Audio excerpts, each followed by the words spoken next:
Hoje iniciamos o livro de Eclesiastes, e o livro de Eclesiastes, ele traz algumas coisas sobre a questão da vida, nos fala muito sobre alguns desígnios, né? E se você parar para olhar os detalhes, mostra que o escritor ou o autor, ele está ali beirando a sua velhice, ou é uma pessoa muito sábia. Por que eu estou falando ou é uma pessoa muito sábia? Alguns historiadores, eles dizem que foram outra pessoa a escrever o livro de Eclesiastes. Muito se dá a autoria dele a Salomão, quando chega a sua velhice. E é o que temos mais embasamento sobre Salomão, pois ele coloca algumas características que dá a entender que ele é o autor do livro. E, claro, seguindo-se a sabedoria, provérbios, seguindo ali os livros que Salomão escreve, um homem muito sábio, dá esse direcionamento exato para ele, porque mostra esse caminho trilhado até ele chegar à velhice, e ele tem uma visão, né, da vida diferente agora. Uma visão que leva ele a pensar sobre tudo o que já foi feito. É interessante que algumas coisas no livro vão nos chamar a atenção aqui. Vamos começar pelo nome, Eclesiastes. Eclesiastes, ele dá a conotação do livro como uma assembleia, ou, no hebraico, Qahal, que é uma assembleia, um discurso em uma assembleia, ou um orador dando um discurso em uma assembleia, ou um mestre. Então, a palavra eclesiastes, né, melhor, eclesiastes, dá essa conotação de uma assembleia, um orador falando ali a um público. Do hebraico, né, Correlete, que é o começo, no capítulo 1, fala-se esta palavra, Correlete, no hebraico, pregador, ou o orador, que está ali de frente, falando. Então, no hebraico, o nome de Eclesiastes é Correlete. E Eclesiastes, o nome Eclesiastes, ele tem uma raiz na Septuaginta, que é o orador de uma assembleia convocada. No grego, Eclesiastes significa isso. E vem da palavra eclésia, igreja, ou uma assembleia, eclésia, conhecido no Novo Testamento como igreja. Salomão, já perto do fim, né, vamos daqui trilhar um pensamento sobre Salomão, né, que seja ele o autor do livro. Salomão, perto do fim da vida, ele nota uma vida desperdiçada com algumas coisas, em busca de coisas deste mundo.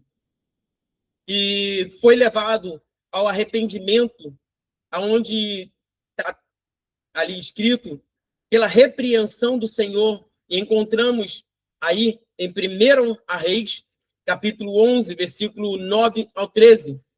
Muito provável que foi neste período que ele escreveu, ou pelo menos começou a escrever, sobre a inspiração do Espírito Santo. A perspectiva de Salomão, na época em que escreveu, a chave para entender o livro de modo apropriado.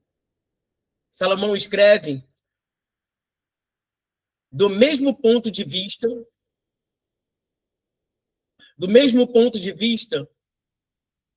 em que tinha vivido a maior parte da sua vida. Alguns pontos para serem colocados aqui. Dá-se talvez a escritura aí, ou o compilado, na data de 1940 a 1930, por aí, o nome, para frisarmos na mente, o nome do livro de Eclesiastes, primeiramente no hebraico, Kohelet,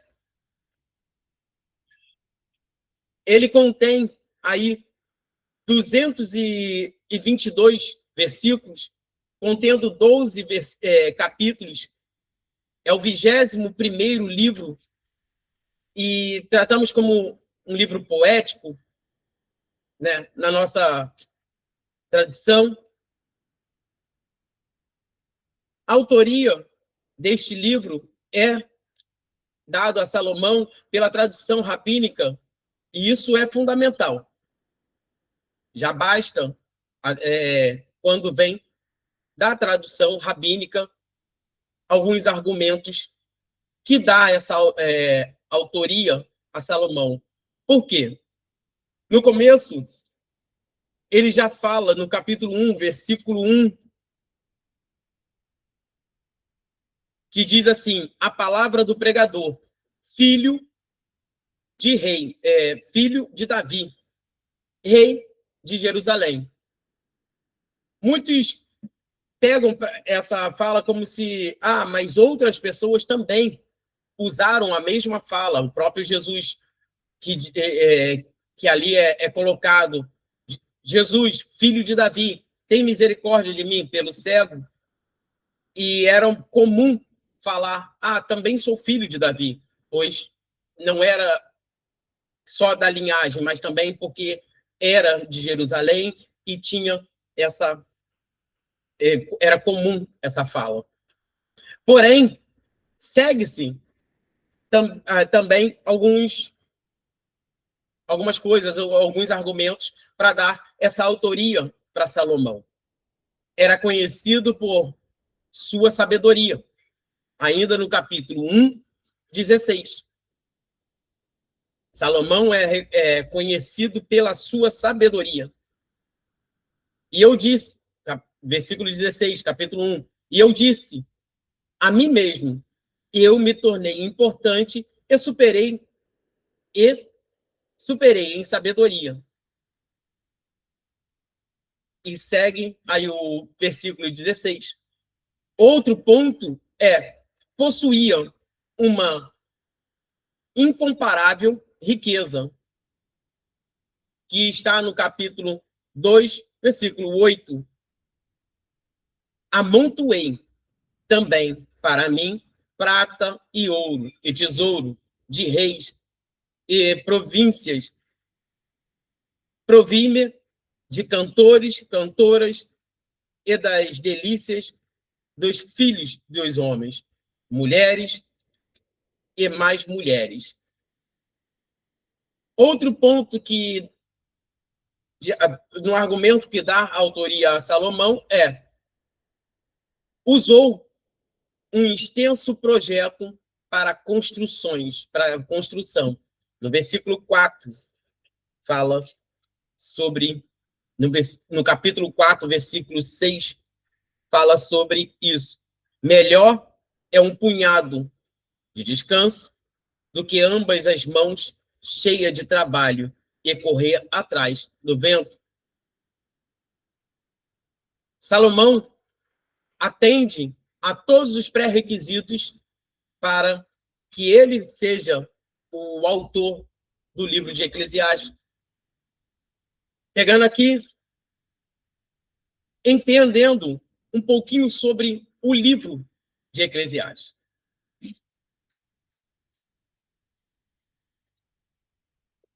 O título, como eu falei, sobre o orador.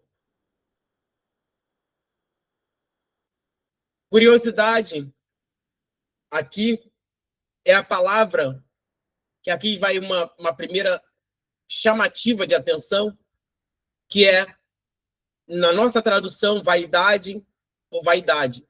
Tudo é vaidade. A palavra vaidade, revel, do hebraico, ela tem um peso um pouquinho a mais. Não é uma questão de vaidade. Não, isso daí é vaidade. Não, não.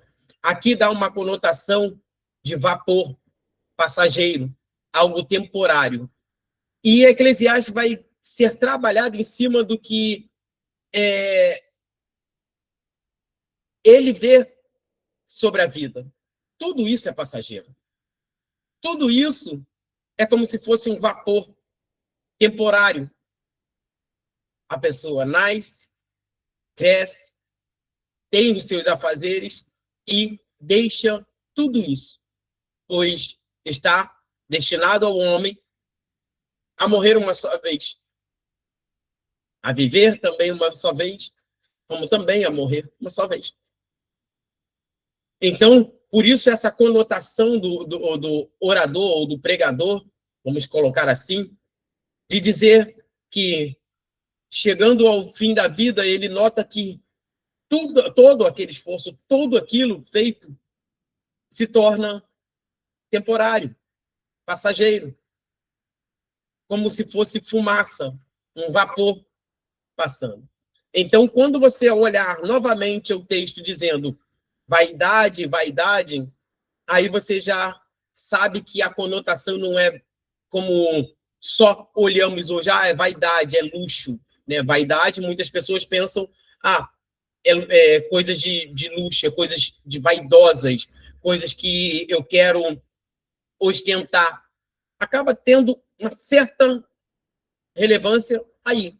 Porém, a palavra revel, no hebraico, ela tem essa conotação de coisa que é um pouco fútil.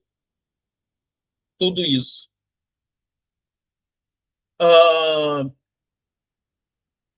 Entramos aqui interpretando melhor o livro de Eclesiastes. Este livro é o registro de um dos homens mais sábios da história. Precisamos ler ele e entender quem o escreveu e qual foi a sua intenção em escrever o livro. Quando você estiver lendo, quando estivermos lendo o livro, pense em um homem muito sábio, já de idade avançada, dando conselhos para a sua vida, em várias áreas. Quais são os que vamos encontrar no livro de Eclesiastes? Os principais aí, ou de boa relevância: trabalho, riqueza, pobreza, família e relacionamento. Ainda sobre os temas, pegamos aí os temas principais: prosperidade, saúde, família e vaidade, ou futilidade, né? Como já falamos. Ou podemos colocar só como uma coisa passageira. Fica mais bonito o pronunciar, né?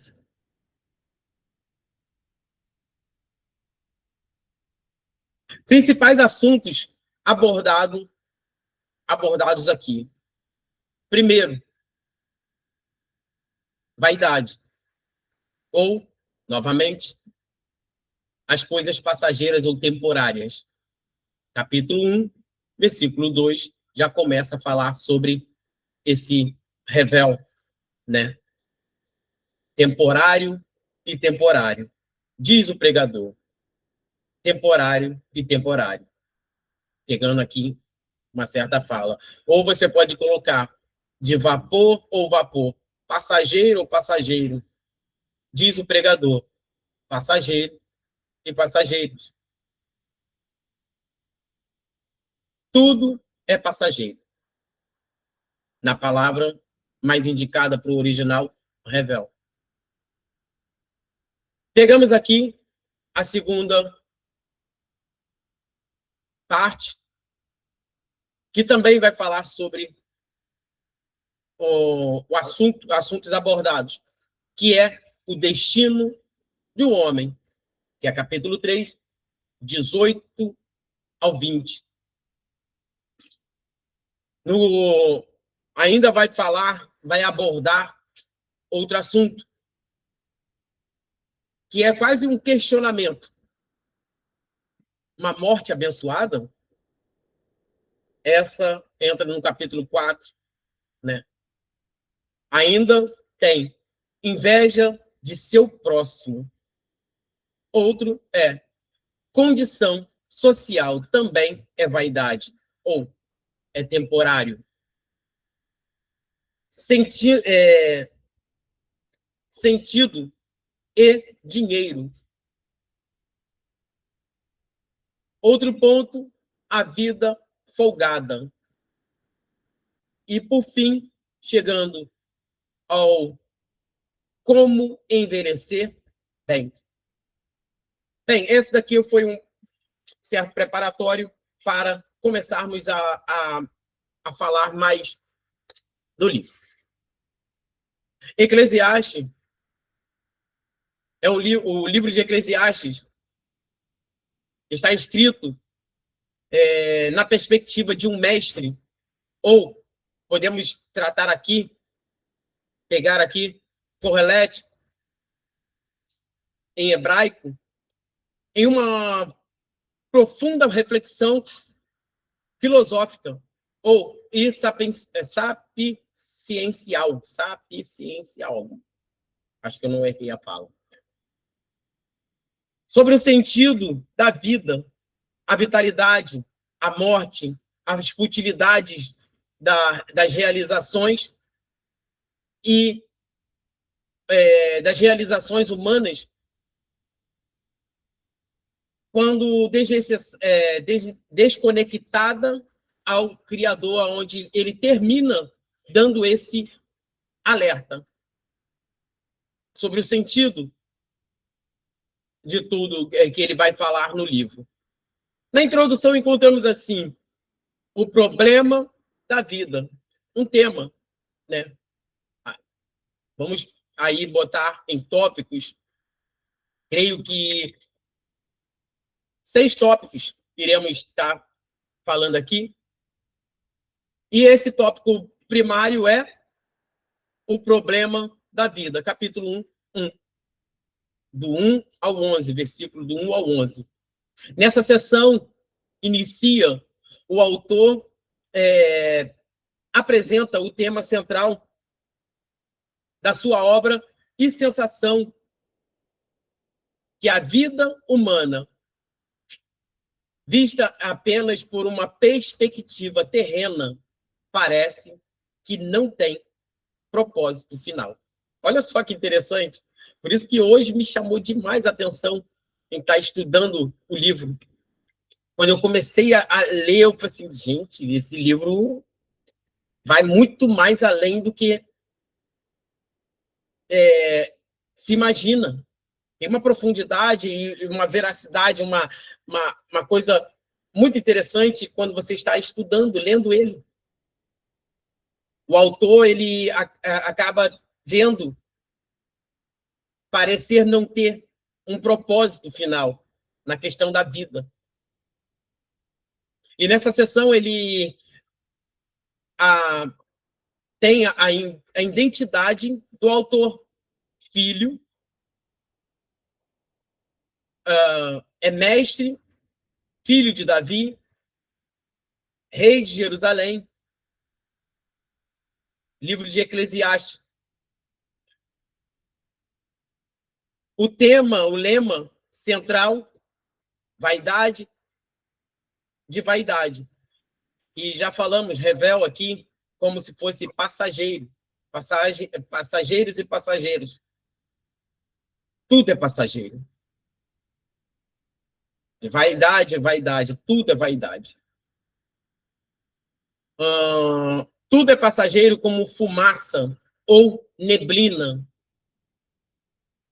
E ainda, nessa sessão, nesse primeiro capítulo do 1 ao 11, ele fala sobre o ciclo da vida. A terra permanece, o sol nasce e se põe, os rios correm para o mar, mas nada parece chegar ao destino definido, refletindo a monotonia do espaço humano.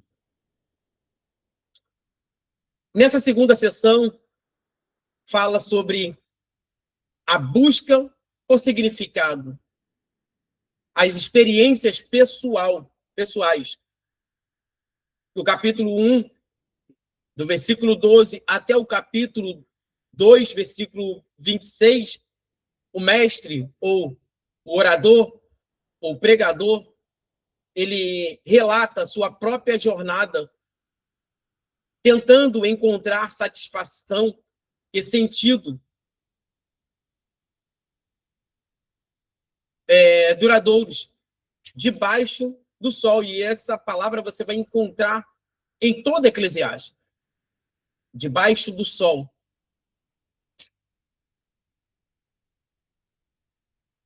Através de diferentes meios.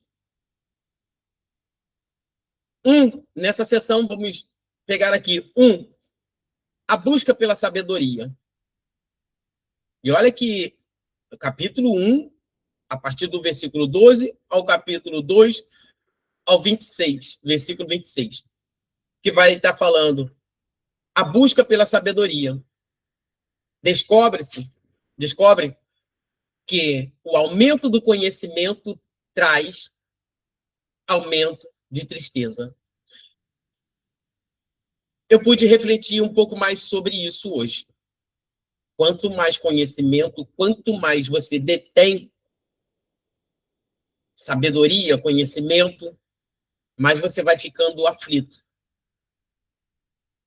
Eu cheguei a esse estágio, não é de hoje. Por várias vezes eu já parei para pensar sobre isso. O que se faz com tanto conhecimento? O que se faz com tanta coisa que você estuda, grava, mas nem tudo parece poder se expor? E ainda fala sobre a busca pelo prazer e riqueza. Testa o vinho, a construção de grandes obras, a aquisição de servos, tesouro, e concluem que tudo é correr atrás do vento. O que é correr atrás do vento? Você já correu atrás do vento? Você não consegue pegar. Não tem uma finalidade correr atrás do vento. Até porque não sabemos de onde que vem, para onde que vai, não é visível. Não tem um sentido você correr atrás de vento. Certo? E ele ainda, nessa sessão, ele fala sobre a busca pelo trabalho. E percebe que, ao morrer, deixará o fruto do seu trabalho árduo para alguém que talvez não seja tão sábio quanto ele foi. E finaliza essa parte dessa sessão como a primeira conclusão. Tem a conclusão do livro lá no finalzinho, mas nessa parte já começa a primeira conclusão. O máximo que o ser humano pode fazer é fazer o quê? Desfrutar. do que come, bebe e do seu trabalho, reconhecendo que isto é bom, é dom, né, do Senhor, de Deus, dom de Deus. Você ser feliz no que você come, no seu trabalho, ser alegre. E essa palavra ela vai se estender várias vezes no desfrutar do que come, do que bebe e do seu trabalho. Reconhecendo que isso é dom de Deus. Entramos na terceira sessão, que fala sobre observações sobre o tempo, sobre a justiça e a adoração, que segue do capítulo 3, versículo 1 do capítulo 3, até o capítulo 5. Esse capítulo 3 é conhecido por todos. Quando se fala de Eclesiastes 3, todos nós já sabemos, até mesmo o primeiro versículo. Tudo tem seu tempo determinado. Há um tempo para todo o propósito debaixo dos céus. Então, o orador,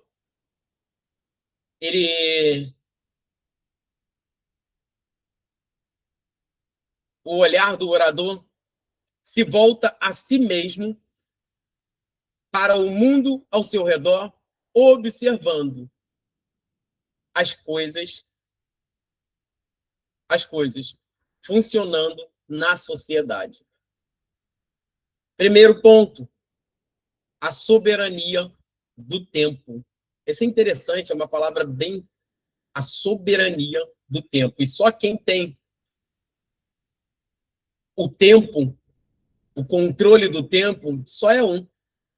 Eu não tenho como dizer que eu estarei vivo amanhã, pois eu não sei o tempo de vida que eu tenho.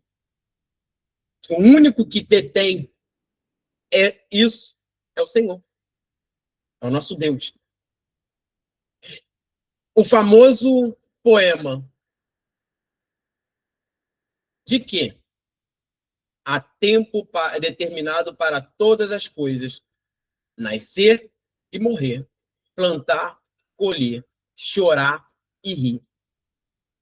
E ele é maravilhoso quando você lê essa sobre o tempo para tudo. Segundo ponto, a injustiça humana.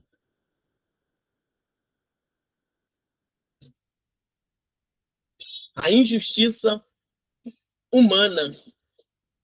A observar da opressão no mundo e as ausência de justiça nos tribunais humanos. Não é diferente hoje, não, né? Eu acho que não. E acaba tendo uma descredibilidade. Talvez todo brasileiro hoje está tendo esse sentimento, ou muitos dos brasileiros estão tendo esse sentimento de injustiça, de ser frágil, e o tempo gasto.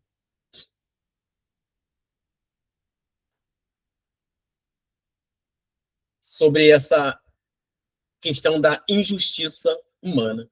Ainda fala sobre a atitude diante de Deus.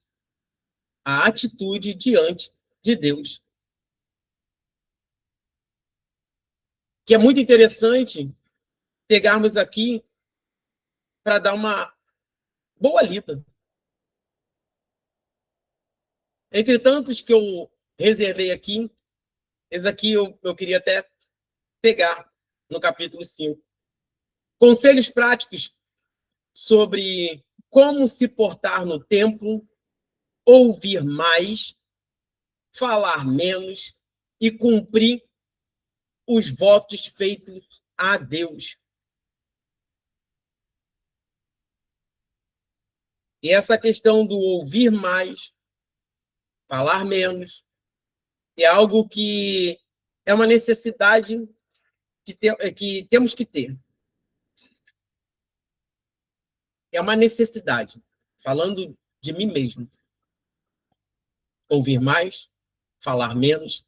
E no próprio Eclesiastes vai falar, aquele que começa a falar, fala muito, ele se torna tolo. E muitas das vezes, pode estar falando com sabedoria, aqui minhas palavras, está falando com muita sabedoria. E se eu perder a linha de raciocínio ou sair fora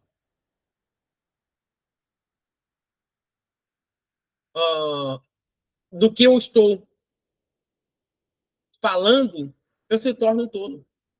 Pois perdi o raciocínio, perdi a razão. E os tolos, os loucos, os tolos, eles fazem muito bem isso. Eles falam pelo cotovelo, falam do que não sabem, interpretam como eles acham, entendem como eles acham melhor e estão prontos para abrir a sua boca. E uma certa feita eu estava conversando com uma colega, ela é psicóloga, eu até falei interessante que aqueles que não sabem sobre o assunto são os que mais falam. Eles têm pressa em falar daquilo que eles não entendem, daquilo que eles não sabem. E ela só franziu a testa, né? Falou, é verdade. Estávamos numa sala e ela concordando, pois tinha uma pessoa que não sabia nada do que se tratava o assunto sobre a terapia, sobre... e foi a primeira pessoa a se levantar a falar do que não sabia, simplesmente por achismos. Seguindo, ainda segue, e essa, como eu falei que ia abrir espaço aqui para estar falando, sobre o capítulo 5, o voto ao Senhor. Guarde, olha só, começo do capítulo 5, guarde o pé quando você entrar na casa de Deus. Chegar-se para ouvir é melhor do que oferecer sacrifício de tolo, que fazem mal sem se dar conta. Olha que interessante isso. Oferecer é melhor ouvir, né? Chegar-se para ouvir é melhor do que oferecer um sacrifício de tolo, que fazem o mal sem se dar conta. Que a sua boca que a sua boca não se precipite, nem se apresse o seu coração em pronunciar palavras diante de Deus. Porque Deus está nos céus e você aqui na terra. Portanto, sejam poucas as suas palavras, porque das muitas preocupações vêm os sonhos, e do muito falar, palavras tolas. Quando você fizer um voto a Deus, não tarde ou não demore a cumpri-lo, pois ele não se agrada de tolos. Cumpra o voto que você fez. Seguindo aqui, ainda vai falar sobre a riqueza, a futilidade das riquezas, o amor ao dinheiro. Quem ama, no versículo 10, capítulo 5 do versículo 10, começa ali tem uma série aqui mas pegando só o versículo 10. Quem ama o dinheiro jamais fartará de dinheiro. E quem ama a abundância nunca ficará satisfeito, com o que ganha. Também isto é passageiro. Ou, muitas versões, é vaidade, é futilidade, é cortina de fumaça. E não está falando de não ter. Está falando sobre o amor ao dinheiro. Não é pecado ter dinheiro. Não, não.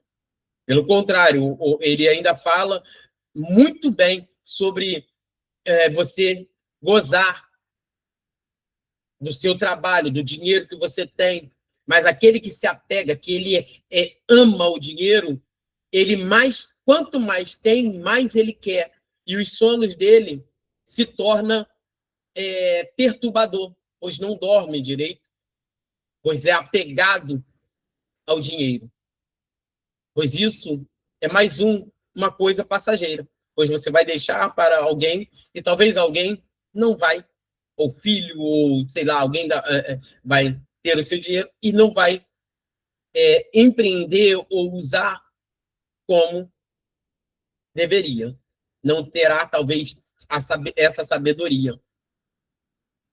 Pegamos ainda, a partir do seção 4, para falarmos sobre a sabedoria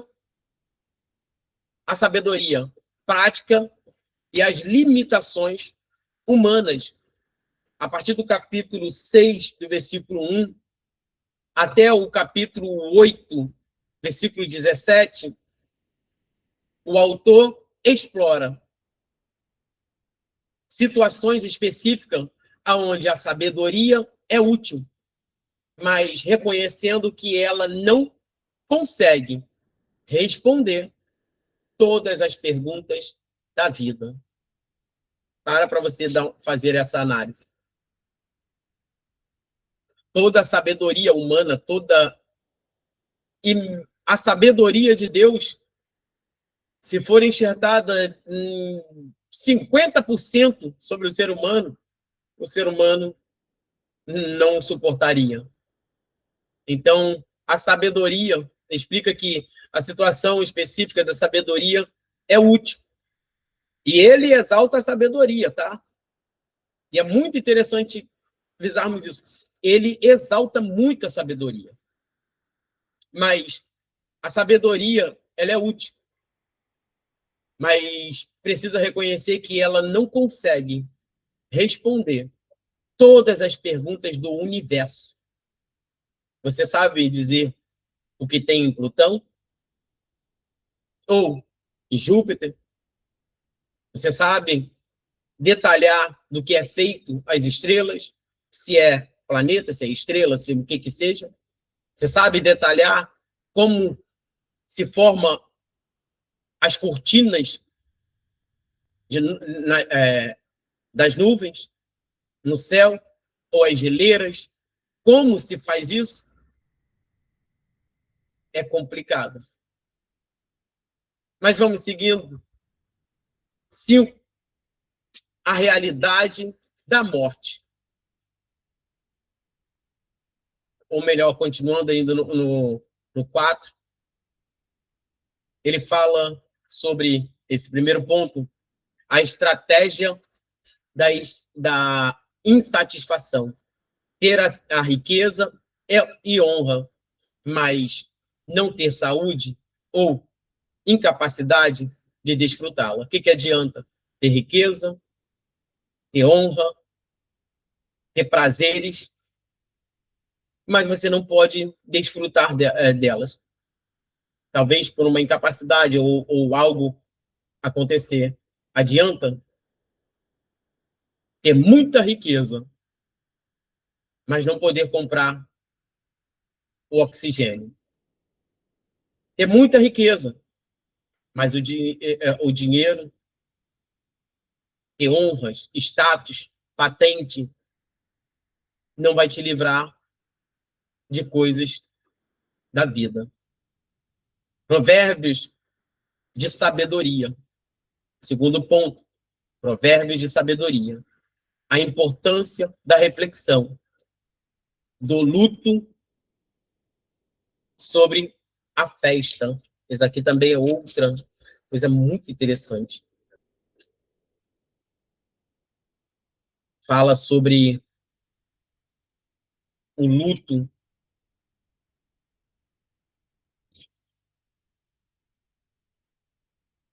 fala sobre estar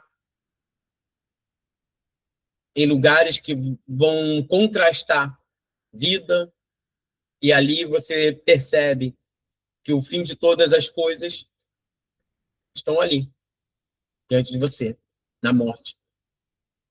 E aquilo tudo que parecia ser de grande valia foi passageiro. Foi, como a palavra coloca, como uma neblina, temporário.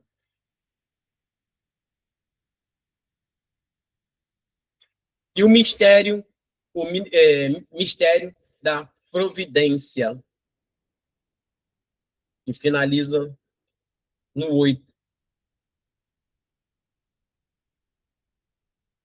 Reconhecimento de que os justos sofrem e os ímpios prosperam, mostrando que não podem compreender todos os caminhos de Deus.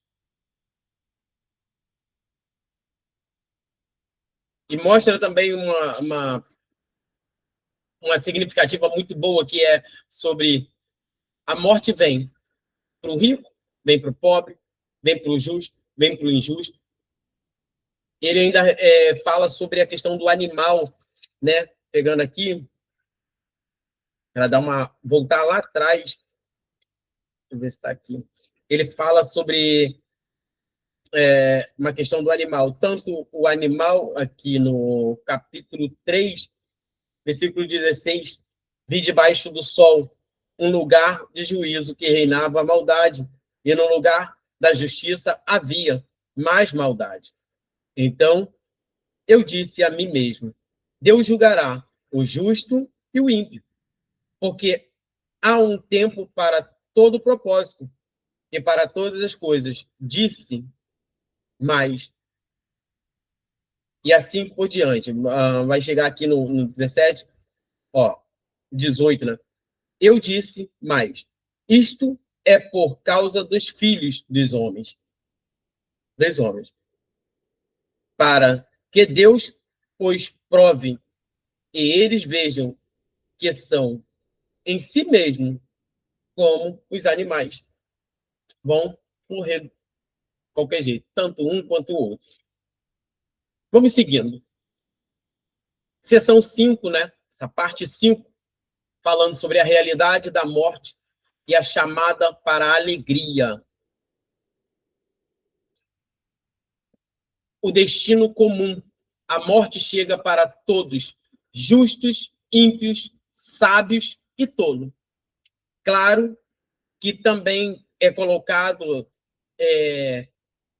sobre a questão do tolo, né?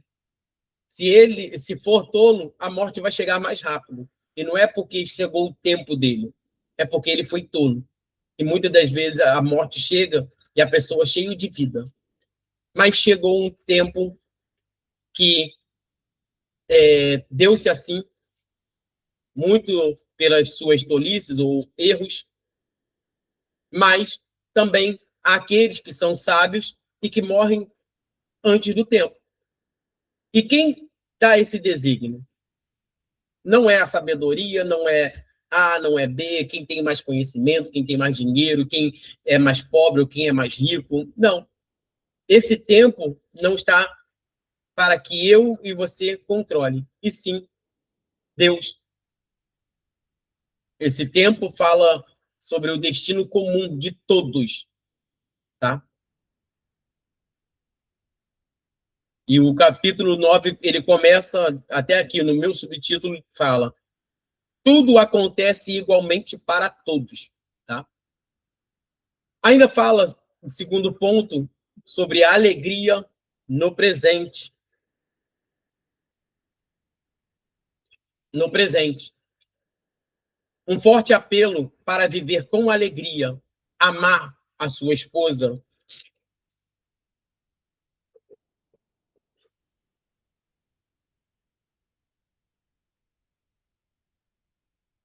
amar a sua esposa,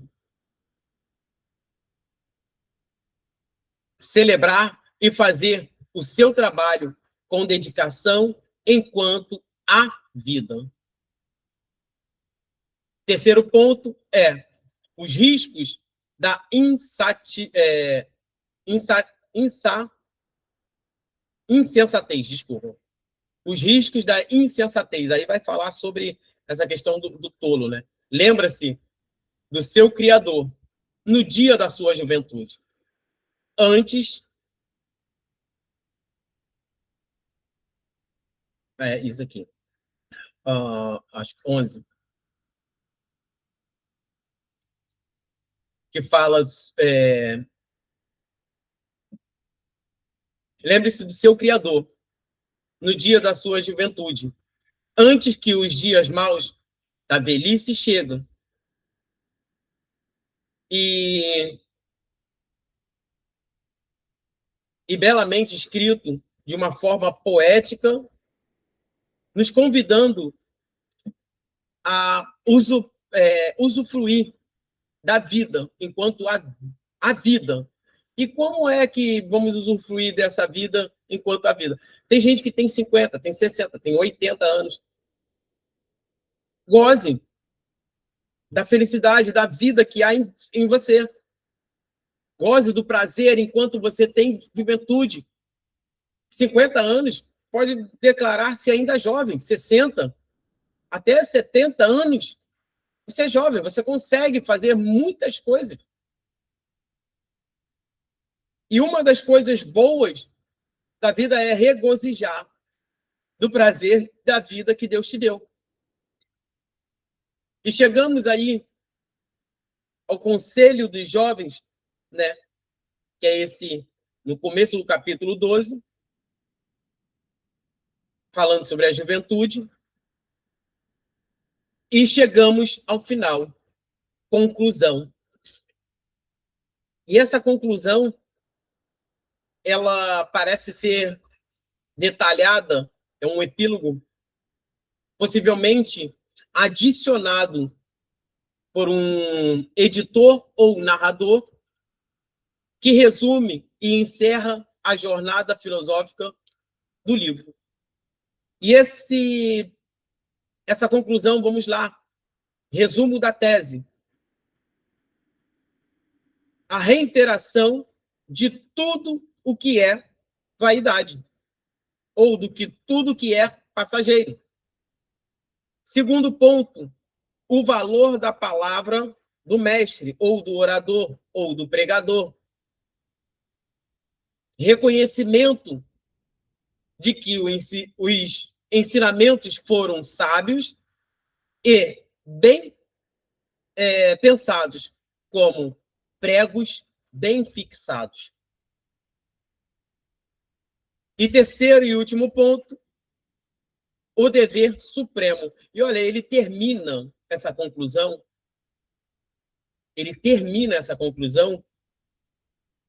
no capítulo 12, versículo 13 e 14.